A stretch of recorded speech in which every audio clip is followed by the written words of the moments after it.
If the truth came out, and I don't even know what the truth is, it could be amazing. You know, how do you react to the city doing something that you think is unfair? You react to the murder of 6 Kirkwood citizens. Because there's other people's families, including the assailants, whose lives are changed forever. Do you become enraged? Do you become, you know, emotionally burdened? Do you try and become a force for good, try and take some positive thing from it? You know, if there is a warning sign, take it seriously. But I don't even know what those would have been. It's not that every angry person is going to have a gun and is going to use it. All I could do is go, it happened. I don't know why it happened. If you put all the little pieces together, it doesn't make sense. If you take all the little pieces apart, it still doesn't make sense. But I'd like to think that if Connie died, that there would be more truths that would come out about Kirkwood.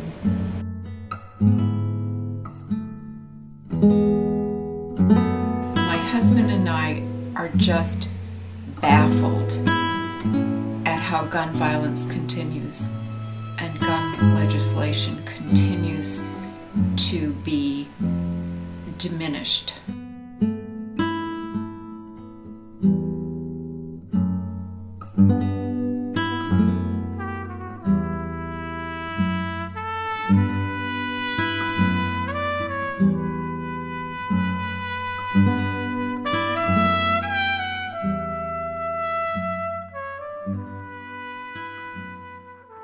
I never thought I'd see my own hometown on a list of mass shootings, or that my mother would lose her best friend in that event.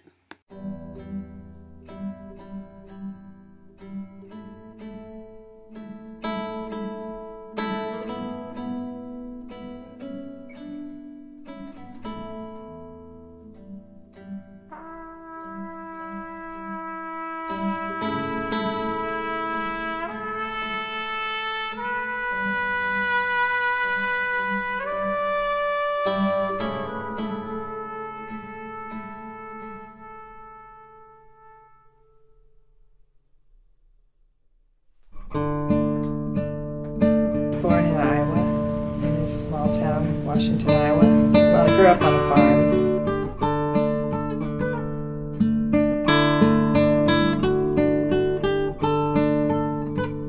Well, this voice is Nancy Litto, and I've lived in Kirkwood since 1992. I'm a planning and zoning commissioner for the city of Kirkwood since June 2009. I'm a mostly retired translator of scientific, technical Russian to English.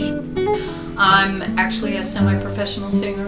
I founded a jazz octet. Born in Michigan, and I moved to St. Louis in the 70s. By profession, I'm a speech pathologist. I've taught at the university level, and then I've gone back to clinical work. Joyce Gregory. Oh, I was born here. I mean, my folks lived across the street. My most recent job is as a technical writer. I'm kind of semi-retired, but I'm kind of not. Harriet Patton. I am at this time the president of Beecham Park Neighborhood Improvement Association. Got my degree in nursing. I'm working and retired as a registered nurse. I represent in every way that possible as a parent, as a community, and as a elected official in my community. Gina Jacksetic. I grew up in Kirkwood and moved away, went to college at Vanderbilt in Nashville, Tennessee. And then my husband and I adopted our 3 lovely children from Russia, and we were looking for a good place to raise our family and decided that going back to Kirkwood was the right thing to do? Lucy Ryan, a retired graphic designer. I do landscaping. I'm involved with public issues. Have been first when my kids were in grade school, school board elections, things like that, and then became more interested in city issues as we had some problems on our street and we saw how they were handled by the city. Connie was a South Side Chicago gal, and she kind of lived in the fast lane as well. She was the Energizer Bunny. She'd finish a council meeting and then be over here at 9:30 or something, dropping off papers about something else. But I don't feel like she rushed the people around her necessarily. She was very thoughtful, very generous. Strong, decisive, exceptionally bright. I think a brilliant strategist, but not in a manipulative way. And she had this spark and determination. And Connie stood for solidarity. She's just enthusiasm and no party manners. She's just Connie all the time. She was authentic. I met her at the Green Tree Festival. She came up to the booth. She was with another gal that she knew, and she said, "This is what I want to do. I want to join this organization." And it was kind of like, she didn't even say, "Hi, hello, I'm Connie," or anything. It was just like, I just want to do this. I met Connie through this group of Kirkwood moms, the wacky, tacky women of Kirkwood. Or wacky, we're not tacky. I met Connie after going to one of Kirkwood Council meetings, and we talked about Beecham Park, and we invited her to come to our neighborhood meetings, and she came to one, then she came to two. There became a vacancy in our secretary position. We offered it to her, and she volunteered to take it. And my husband had prostate cancer, and she was the first person to show up when he got home from hospital with flowers. A lot of what she did predicated on, did she have something else going on with her family? So you never got the sense that she was single-threaded or single. Well, we were just like best friends. She would call me anytime. it was no secret for me. If I came to her house, I could hit the door and come in. And when your door is open for me and mine is open for you, that shows I care about you. She made me feel special. I think she did that to a lot of people that she was around.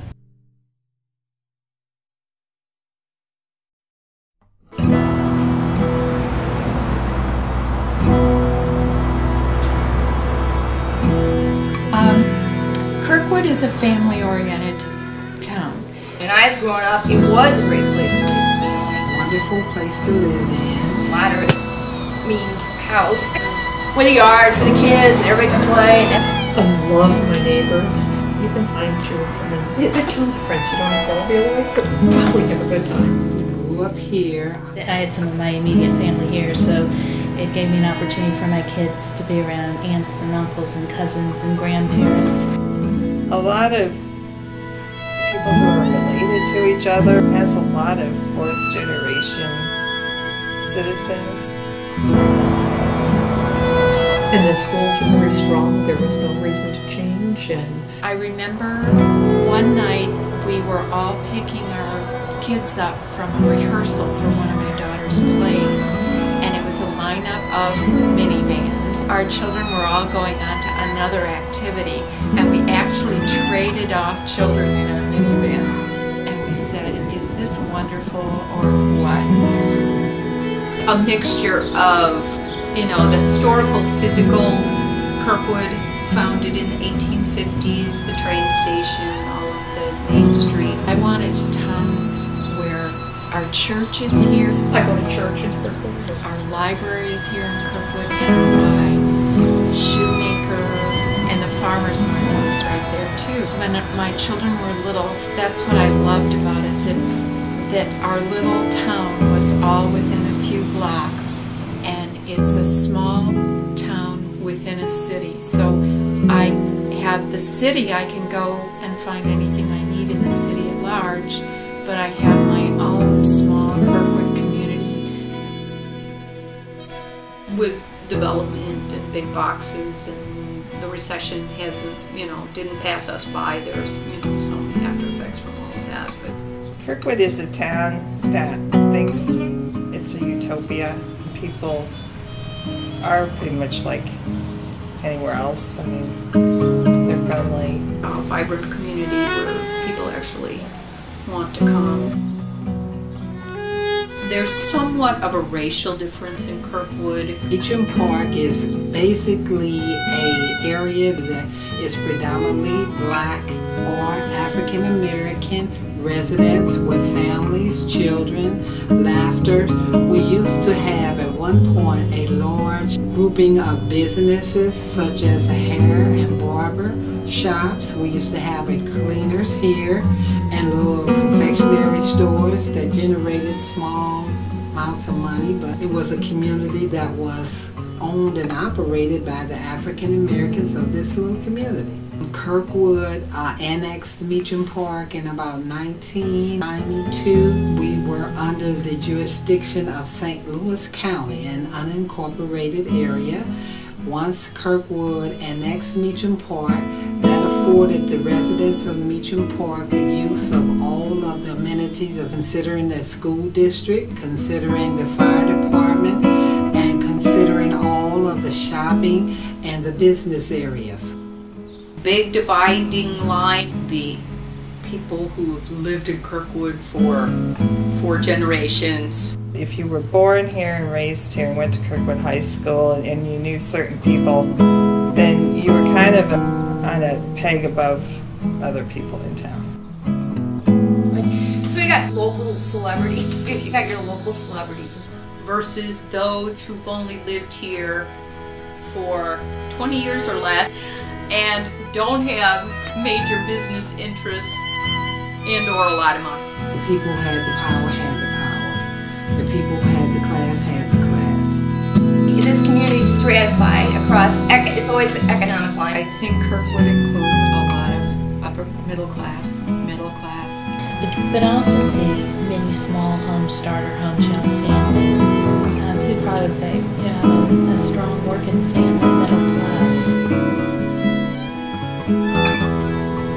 So in a way, it is kind of like a club in its own being. I think it prides itself in being sort of autonomous. You could actually live here for a long period of time and not even know somebody outside of this town. I have had an opportunity to mix with Kirkwood on all levels, and I found that individually you judge a person according to that individual, and that I wouldn't paint everybody with the same brush. And we moved away for a few years and came back to St. Louis and wanted definitely to come back to raise our children in Kirkwood because it's an area of families. I found a community of parents who cared about their children and cared about my children. We are the village, all keeping an eye out on how our children are doing.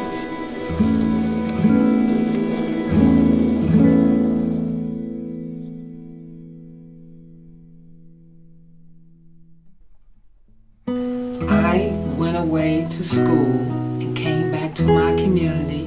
There was a little 90-year-old lady by the name of Mrs. H. She lived here all of her life, and she was so energized. She kept all the articles that were written in the newspaper about Beecham Park.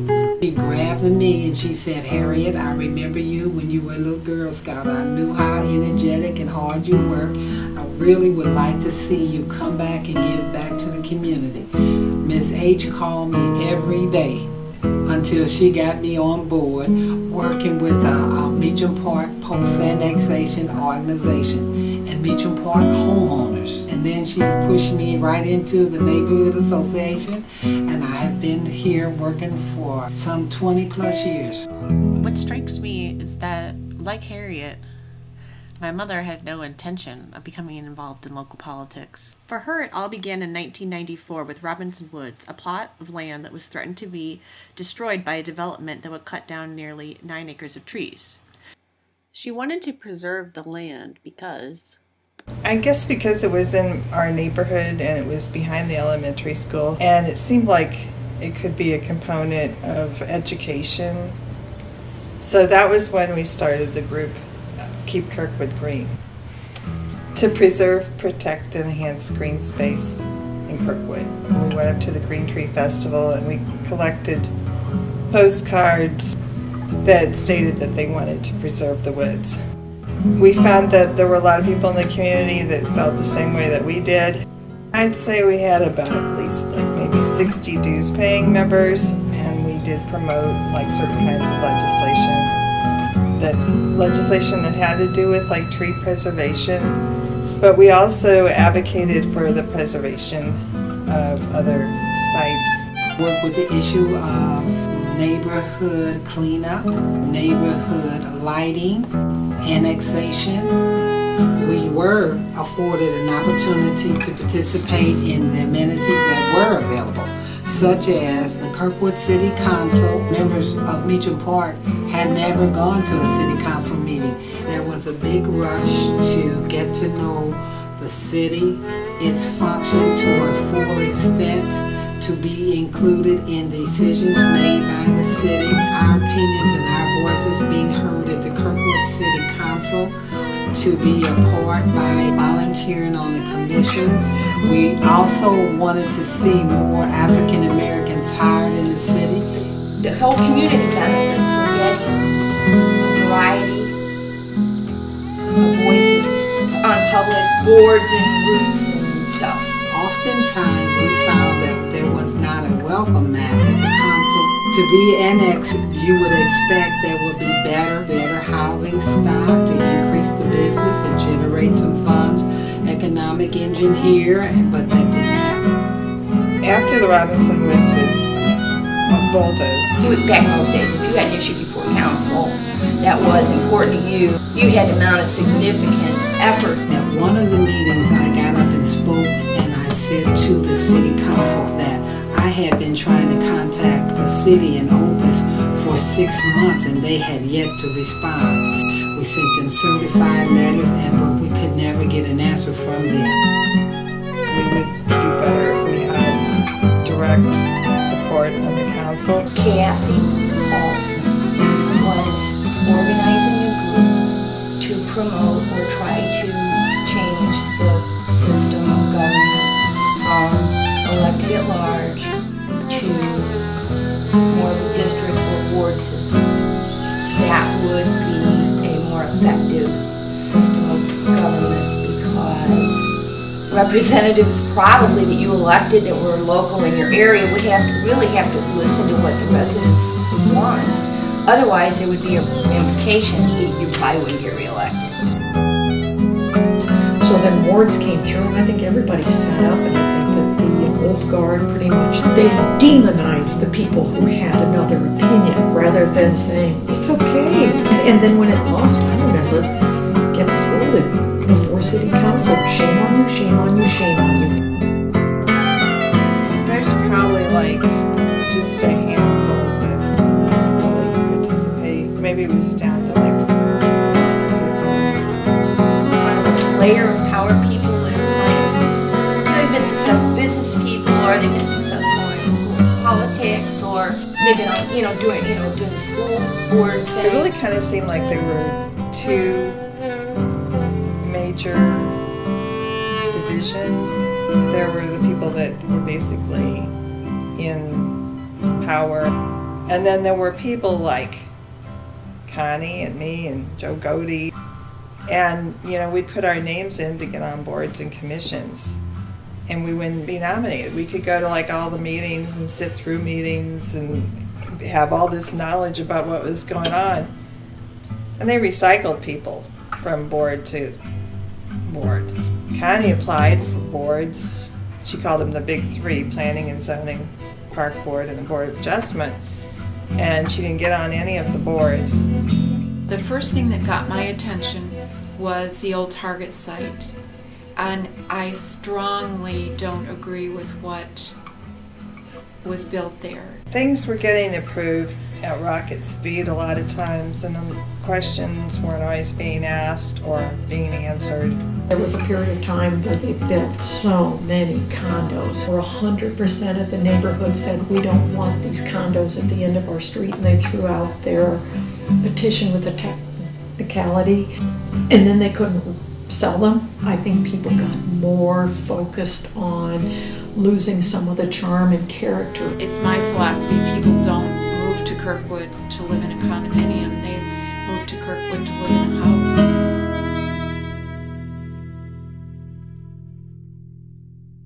Meacham Park lost population. Originally it was over 1,000 residents here. They cut it down to about 300. The plan initially would have engulfed 3/4 of Meacham Park. We fought hard to push back. The redevelopment came and said that they needed 12 acres to make a strip mall. In the final analysis, they took 52 acres. That was a double cross. My mother's home was there. With many homes, African American had homes there. And the redevelopment plan came with a stipulation that they would give you a house for a house, but that you couldn't move a house for a house in the greater Kirkwood. You had to stay in the confines of Meacham Park. And people thought that was an inequity. If indeed this is Kirkwood and we're annexation, we're coming together, what's the problem with moving a house from Meacham Park, our family, from the Meacham Park boundaries right into the mix of Kirkwood?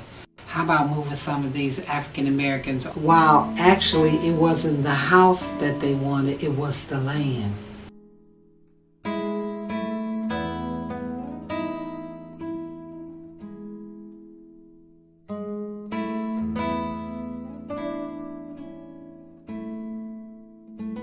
And the land was the value.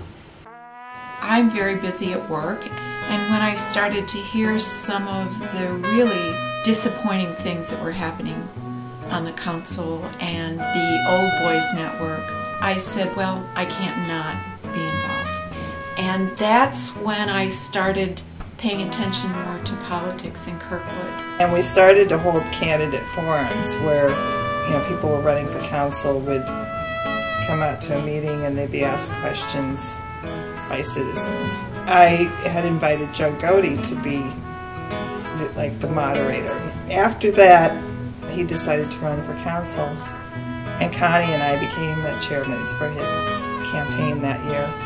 It was rewarding when she got elected, but getting there was hard, and you had to be a workhorse, getting lists together for canvassing and organizing mailings, and every year from January to April 1st, whenever there was an election, it just consumed me.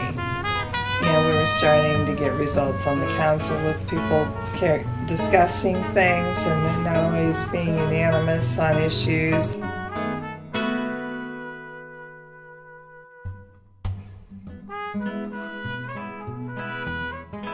Lied at the candidate forum that we held, but she was so appalled by that lie that really prompted her to get involved. And it was really amazing that she even got elected to council, because she was not born in Kirkwood or raised in Kirkwood. She'd only lived in Kirkwood a few years. She had a child, but one who wasn't in the public school system, and she'd never been on a board or a commission. I was a trustee of Craigwood subdivision. Lots of residents were concerned about a McMansion that subsequently did go up in our neighborhood just a couple doors away from us. I was writing to the city fathers, the city council in general, wanting help from them. Please slow down the approval of this. We're trying to work through some issues here in Craigwoods, and I wasn't getting any help from the developer. I wasn't getting any help from the city or any response from anyone except Connie. They were granting pole signs on Kirkwood Road, which are illegal, and they didn't really care. She offered to come over and talk to the Board of Trustees and see, ways to work with the city. She suggested we get a petition and our neighbors to sign it. And when we had more people on the petition, we got the attention we needed. What did she stand for? I think she was the ultimate public servant, because she reached out to everyone. She tried to be fair to the business community, as well as residents or those who may be underserved. You probably heard it over and over again, but she would say there's room for everybody at the table. She was an advocate for getting your issue out there. This is how you bring it to the council. I wanted you to be a part of the decision. She didn't mind if things were messy as long as everybody was heard. People felt heard. Everybody had a right to be heard. She was listening. She wanted to provide, she wanted a voice, which is why she ran. She always responded, whether the problem was big or small, whether she agreed with the position or not. She always returned an email. She returned a phone call. She investigated and emailed the information back. And so when she came, she took notes with a laptop and she emailed them right back to us. So I said, oh, I want to work for this woman. I worked on her re-election campaign, and she took on a position willingly where you're open to attack. That she was willing to risk being criticized, knowing she had family and friends who loved her, and that was enough. She didn't take cheap shots, even with people who were ugly to her. She was a perfect model for getting involved in local government. She was like the champion. She was the person who would do something for somebody who couldn't really help themselves. She always took on the underdog. And if somebody had a problem that was elderly, and she would get like a tear in her eye when she talked about it. I think being a council person is an exhausting job, and it would be easy to ignore complaints. I know from my profession, if you let people feel heard, even if you can't solve the problem, you're halfway home to treating them with respect.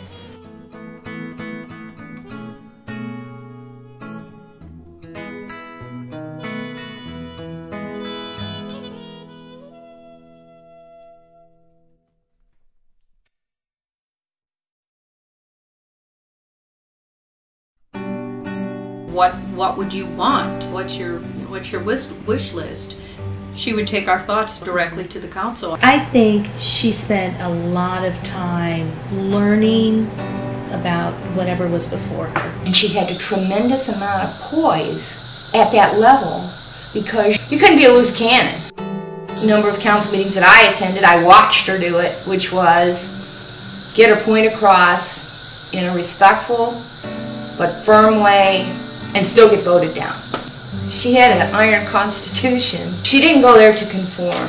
She could play the game with those guys at the time. For that very reason, she retained her credibility. And she decided she was going to run for mayor. She wanted to have a more open government. A vote for Connie means you want a mayor who will provide fair and responsive leadership, protect Kirkwood's historic charm, promote Kirkwood's values and traditions, support Kirkwood businesses, advocate environmental stewardship. And then shortly before the election was going to take place, we were stuffing envelopes in her basement with a lot of Kirkwood women. We were all laughing and chatting. Lucy Ryan and I were in the process of organizing 2 different coffees for her. And I've still got invitations. They were ready to go out. Because I can't throw any of that away, because it's like throwing Connie away. I just don't want Connie to be forgotten.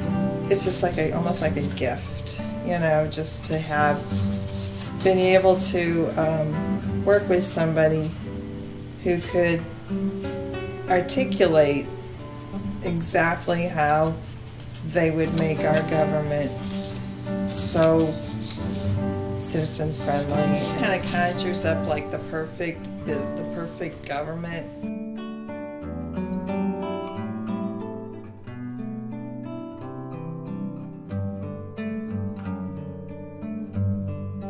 It's something that we can strive to be, but we will never really achieve.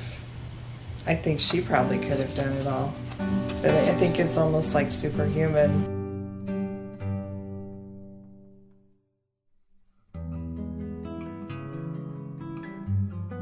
Yes, I knew Cookie Thorne. I knew his entire family. His brother was my classmate. I went to high school with Cookie. We graduated at the same time. I mean, he was beloved.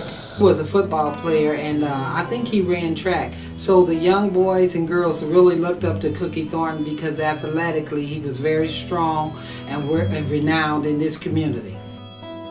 You did a lot of nodding and hiding to people whether you knew them or not. I knew Cookie working in the community. I remember when he ran for city council and he was in a suit and he was so proud and so friendly. And I remember him at Kirkwood events. I would describe Cookie as a very friendly person, community supporter, helpful with the boys and girls in the community.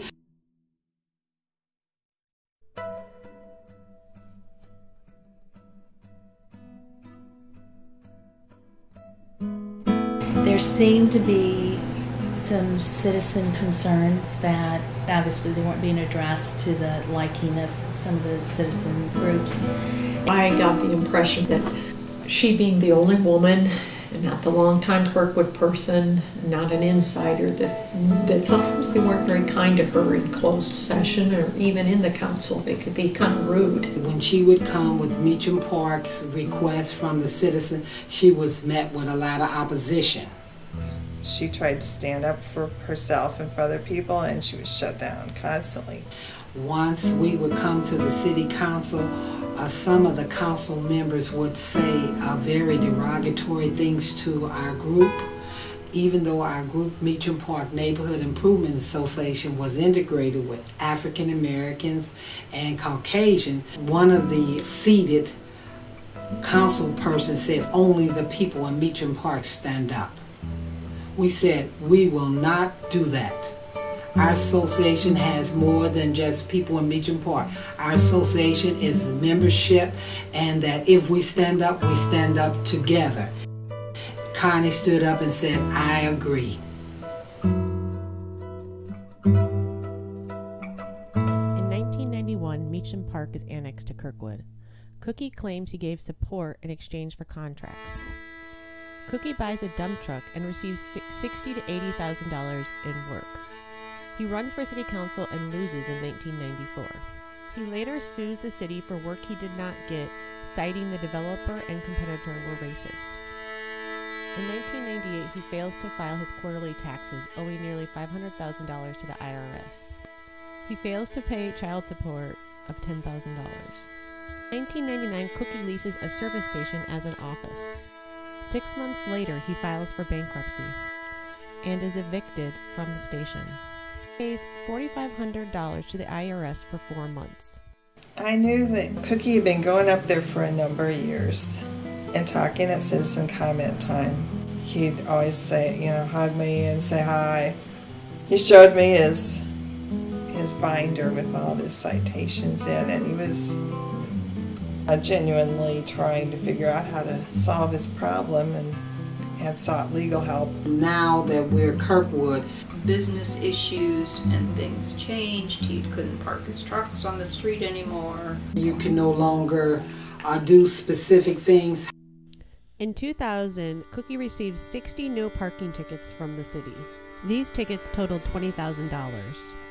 He starts to regularly attend city council meetings. He resigns from his role with the housing authority. The city offered to erase his fines if he would be less confrontational. In Kirkwood proper, there was on Elliott Street a truck of the same size parked on the street, and it had not been ticketed, and so there was evidence of disparity. Cookie sues the city for $12 million in damages. He refinances his home for $72,000. He, in addition, talked to Franklin McCauley because he, too, was supportive in this community. In 2004, he refinances his mother's home for $230,000. He had mortgaged the farm to file. He represents himself in court and is thrown out as incomprehensible. He did some things in order to finance his argument with the city. He is arrested twice for disrupting city council meetings. The police chief considers having Cookie mentally evaluated. When he would go up there, it was almost like he was a different person than during those 3 minutes when he talked than he was before the meeting or after the meeting. because he had taken like bales of straw in there and put him on the floor and rolled around in it and acted like he was a donkey or something. Yeah, the one where he did hee-haw, and he hee-hawed like, he had like 7 different hee-haw noises, and there was one for each like member of the council or the mayor. One of the things we shared with Cookie, we said, Cookie, we believe what your complaints are legitimate. However, we prefer that when you speak with the council to speak with respect. I had read about Cookie's antics in the paper, and I saw it.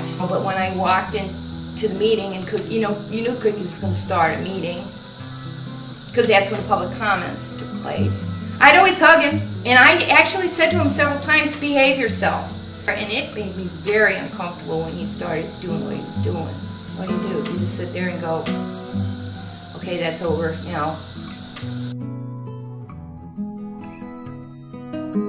Because he would talk about the city being racist or the plantation and the tension that resulted from that at the council, which ended up with the council tightening up on their citizens and having restrictions on how you could speak, what you could do, how you could approach the council, because you had to like write things on the cards, on these cards, your comment cards.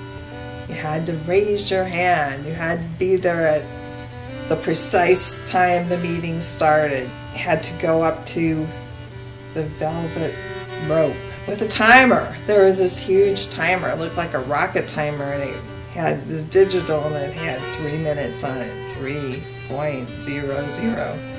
And if you were standing up there talking, you had to watch it count down. And then when it would hit 2.30 and you only had 30 seconds left, it would beep right in the middle of your talking.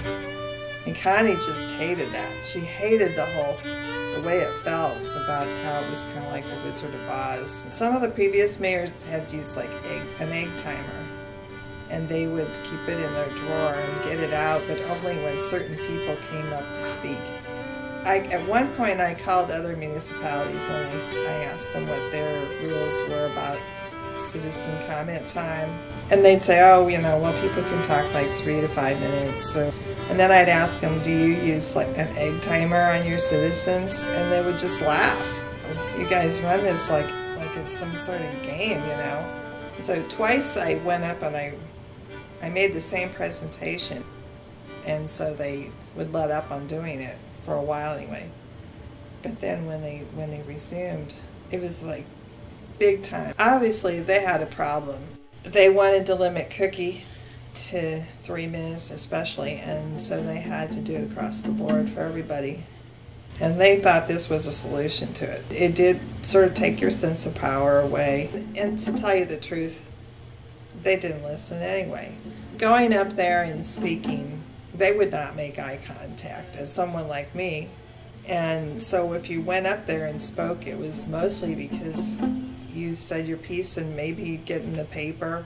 They were like rocks. They just sit there.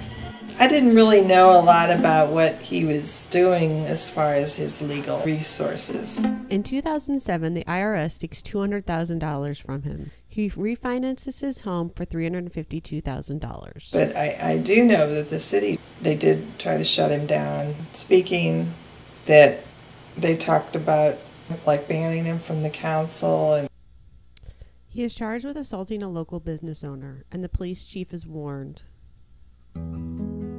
And she had actually written me an email where she said, poor Cookie Thornton, if he can only get legal help, and how the council was going to vote when she was out of town to prohibit his talking at council meetings. They did, and that he challenged the free speech. He sued the city in federal court for $14 million. And lost that. Interestingly enough, the judge ruled that the things that he had done in the council chambers were a legitimate reason for the council to ban him. So that was happening right about that time. Cookie found out he lost the case a week before the shooting. But the Sunday before that Thursday, I was at her house and we were working on a mailing, and out of the blue she just said, Connie said the first thing I'll do as mayor is to solve the Cookie Thornton problem. She said it's just been going on too long and we can talk to him and we can do something about it. But she didn't really say what was on her mind, and I didn't ask her. Kind of seems like she had a feeling that something was coming to a head. And we were talking every day. I've still got her on my cell phone. Day, February 6, 2008 at 9:41 p.m. Central Time. Lucy, it's Connie. And everything's going great. We've identified, about 4 women to make phone calls to check the signs. So, anyway, we'll talk later. Okay, I just want to fill you in. Bye. End of message. To delete this message, press 7. We were going to meet after that city council meeting. But something occurred and I was not able to attend the meeting. And she called me, she left 2 messages to tell me that the public hearing was going to be canceled and I needed to just do my family things and just come to the city council meeting whenever I was done. Lucy was in here, her phone rang, and then my phone rang, and it was another neighbor down the road. With the news of the shooting, I just said Cookie. 45 minutes or an hour later, I was watching the TV and they said, identified Cookie. And when I heard about the shootings, I just in my mind thought, but it can't be Connie. I got a phone call from a friend and we just cried on the phone and said, no, it can't be Connie. This cannot involve. And we called back and forth and back and forth. I got phone calls from friends around the country. Max was at Arizona State, and when I called him to tell him about the shootings, he just sobbed. But he just was real taken with her, even though he'd only met her a handful of times. My youngest son at the time, he was 9 or 10. He told me the next morning, he goes, I wish Connie had another life. When I learned of the shooting, I was so brokenhearted. The shooting for me was a lose-lose situation. Everybody lost. The citizens in Meacham Park lost. The citizens in the city of Kirkwood totally lost. There were church gatherings, whether it was a memorial service, whether it was a prayer service. Becky Cradell took me to Cookie's funeral. It was at Kirkwood United Methodist Church, who even got in trouble with some of the members of the church for having the courage to have it. And the coffin was there. It was standing room only. Franklin McCauley was one of the invited speakers. He said, look at all these people here who love you. Why couldn't you tell someone what you were feeling? I got so much out of that service. They had minister after minister, and one of them got up, and you probably know this story, but it's about a young man, I would say in a tribe, asking his grandfather about good and evil, and the grandfather said, you have 2 tigers inside of you, one's good, one's evil, and you get to pick which one you feed. I was just like, that's so simple. I think we probably went through the 5 stages of death and dying just as a community. First it was like letting the fog sort of like lift, and Lucy called, I called her, she called me. There was a small group of us that had this unwritten rule. We could call each other night or day, say how we were doing. No, it's just ways to keep yourself sane, not falling apart. Just the sadness of it all. Not having the background of, being so puzzled as to why. I, along with, I think, anyone who knew any of these people were numb.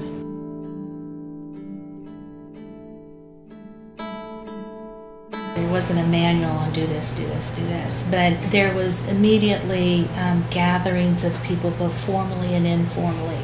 There were some grieving sessions held that helped me a lot. So good to have an organized setting where we could talk about what we were feeling and hear what other people were feeling. Each one of those helped me in different ways, whether it was a small group gathering where you really could talk and be safe to say, I'm really, really angry.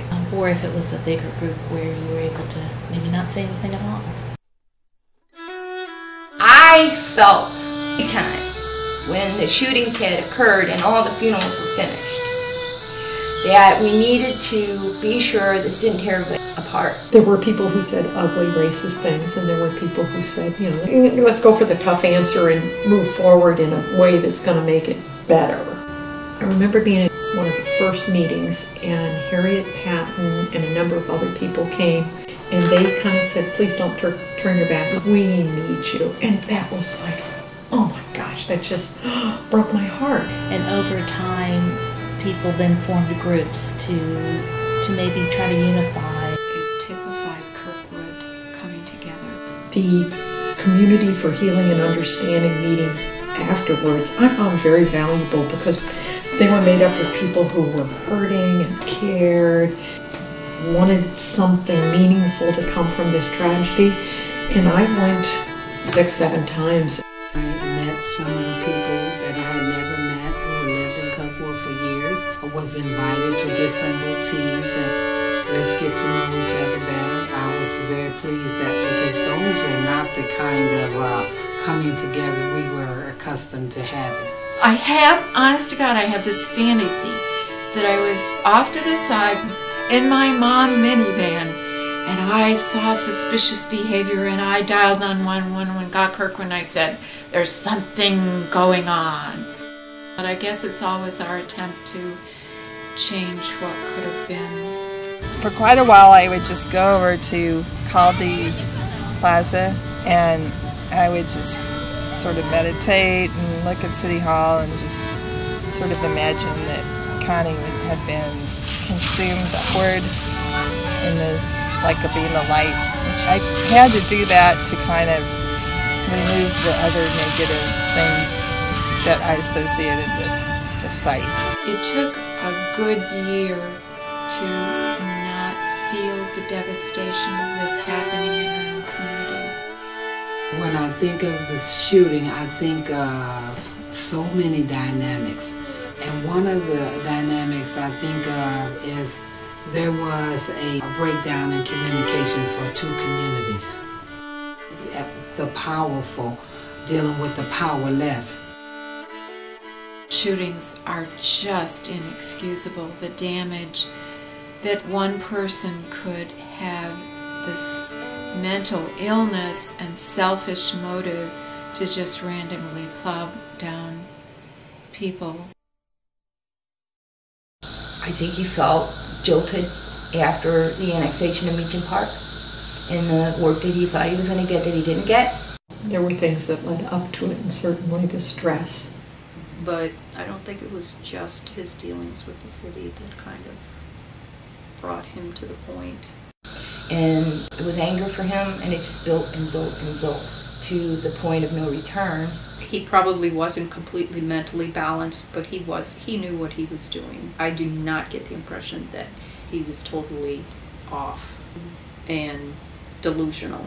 We all have our challenges and things don't go right, but you don't go and grab a gun and start shooting. I don't care what he ran into, violence is not ever an answer. We all make choices in life, and he made his. Charles Thornton was acting out for a long time before that all happened. Now, whether anybody could pinpoint when it was going to happen, or really if it was going to happen, I don't know that you can say that, but I've never made sense of it, and I moved on. I actually went to a counselor to get advice. I grieved for the people who were there. I grieved for the families of those lost. And this counselor said, use the values that you loved in Connie and bring them into your own life and move on. She was a role model for me to focus on what matters at work and in the world. Leave pettiness behind, work with difficult people, yet stay calm. Most of all, I mourn for her daughter, husband, and family. I can't comprehend their loss. I'd hate to think that we had to go through such an outrageous event to come to our senses about certain issues in Kirkwood. You've got one hometown. For better or for worse, love her or hate her, but it doesn't mean she's been the brightest bulb in the box. I'm glad to be here, and I'm proud to be here, but there's also always room for improvement, and fortunately, in the last few years, there's been improvement. But a lot of people mobilized to become more involved in government. Stay in touch with people who know what's going on. Become involved in trying to make change. Become involved in trying to make policy that was more inclusive. I think now there are more members of the City Council who are available to the public. The shootings here have made more communities aware of the need to be sure they've got mechanisms by which citizens can be heard and know they get acknowledgement they've been heard, even though maybe nothing can be done, or maybe what they want can't be done, or maybe there needs to be a compromise in the middle to what the city wants and the citizens want. You see more African Americans and Caucasian getting together, socializing, having a meal, building a block. I mean, you would hope that maybe national coverage of what happened in Kirkwood might open other people's eyes, the threats that public servants suffer regardless of the level of government. I know when Gina was trying to decide if she would continue her run for council, her safety was a major consideration. Because at no given time do you know when it's going to happen to you, your family, your direct family. The problems with the proliferation and availability, unfortunately the encouragement of the use of guns. Cookie could have gotten that gun anywhere, but let's not make it easier.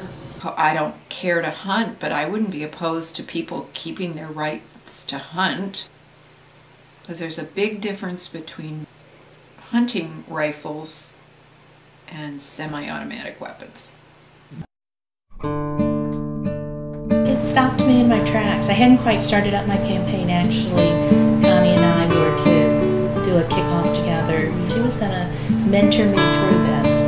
You know, I wasn't sure. One, because I really had lost my support and my mentor. For my family, realizing I'd made the commitment to run. I had gone ahead and filled out all the petition, and my name had been submitted, and so I was due to be on the ballot.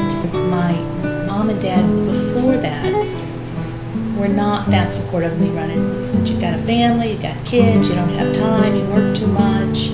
And then, after the shooting, my dad was, you have to run. Kirkwood needs you.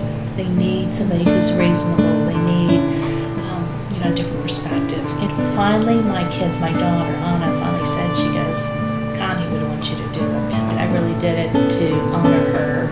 She was the one that got me into it, and I wasn't going to back out at that point. A lot of my friends are still trying to carry on Connie's mission. At one point, Connie encouraged me. She emailed me the form for boards and commissions. I didn't jump on it right away, but the fact that she sent it to me, was kind of put on the back burner. After the shooting, feeling on some part of the people that a certain faction of voices, the vocal minority, was not being represented, just sort of on a dare. I filled out an application. Nothing happened until I got a call from Jerry Beanstein. It looks like you're going to be appointed to Planning and Zoning Commission if you want to. And I was stunned. Connie had sort of laid the groundwork for me even taking the dare. Don't be scared of this. And it did make me work for other candidates. I felt a responsibility to try to see that good candidates got elected to council, and I didn't have to agree with them on every issue, but I wanted them to be open-minded, who would listen to a lot of people and listen to each other.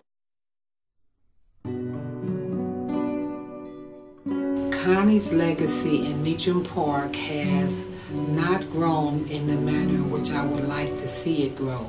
You know, I've lost a lot of interest in the whole scene, and if you like helped your best friend get elected to office and they get killed, I mean, why would you want to help anybody? When you've been in politics, local politics, you experience it really up close, personal. There's people out there that are mean, and they'll say mean things about you and try to paint you as a certain way. You're always fighting that image thing. And it's kind of hard in a small town because word circulates and you sort of get branded. And I've had to put up with another person who's like constantly deriding me. I don't think it's really been good in a way because I think I'm more reclusive than I used to be.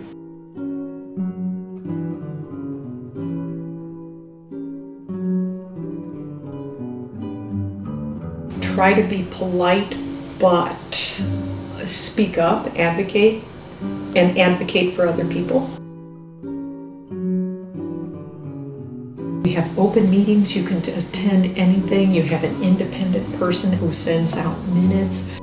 When you go to a council meeting now, he's here for the first time tonight. He goes around with a microphone. Who are you and why are you here? We don't have a little 3-minute warning or 3-minute clock. We really do give people time to interact with the council. We've had to pick up the pieces, not just because it's a righteous cause, but in her name. Even though we've been wounded, we can still serve, we can still get along, and we can still move forward. Number one, work for gun control. Prevention of this, I think the proliferation of guns. 2, get involved in the community, even if it's an hour or 2 hours on a Saturday, to read the website or find out what my council people are doing and believe in. I try to participate in things that are comfortable to me to the extent that I can. I hope that it involves meeting new people and getting to know people that are different from me. We love to have seen a superintendent of the Kirkwood School be an African American. We would have loved to seen an African American mayor of this city. We would have loved to seen the chief of police being an African American. We would have loved to seen an African American being the chief of the fire department. Keep an eye out on city government. I think I take more time to enjoy or appreciate being around family and friends and take advantage of the opportunities I have now to do things both in the community or with my family. Of course, reach out to friends and family. Is to try and be more aware of, don't be so insular. Listen when you're spoken to. Find ways to listen to as many of the citizens as you can. Just find ways. Don't find ways to shut them down. Find ways to listen. Don't shut groups out. Listen, be flexible, meet with people. Don't ignore a person when they're trying to tell you something out the depths of their hearts.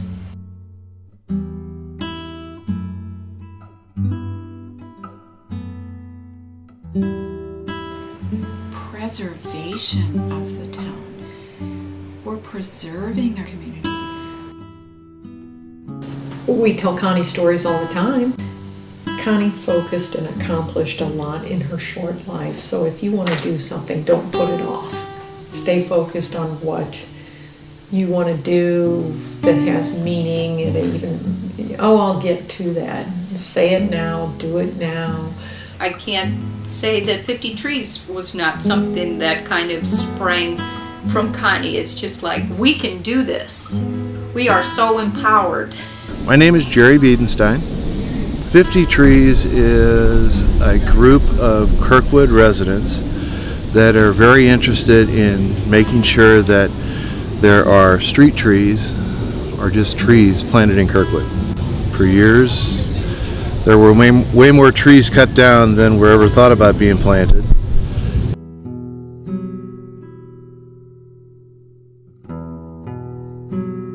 And so actually one night over some margaritas in a Mexican restaurant. We were sitting there talking about what could be done. And I think I said something like, well, if it's the 50th anniversary of Green Tree Festival, why in the world don't we just plant 50 trees? Which is a community festival that happens every September in Kirkwood. And the whole purpose of Green Tree in the first place was to draw attention of the community to trees and all of the loss of trees. They gave away hundreds of trees at the first Green Tree Festival. Anyway, we came up with the idea that we could plant 50 trees to start out with, and that we do the fundraising for it, and that we wanted it to be a citizen-led thing. In addition to planting the trees to start out with, we're also going back and making sure that the trees that we planted 4 years ago still have mulch around them and keeping lawnmowers away from them and things like that. You know, you can see evidence of and how much they've grown. The volunteers have helped maintain the trees, water them during the drought of 2012. Nearby homeowners have taken care of these trees. Everybody's got a stake in this.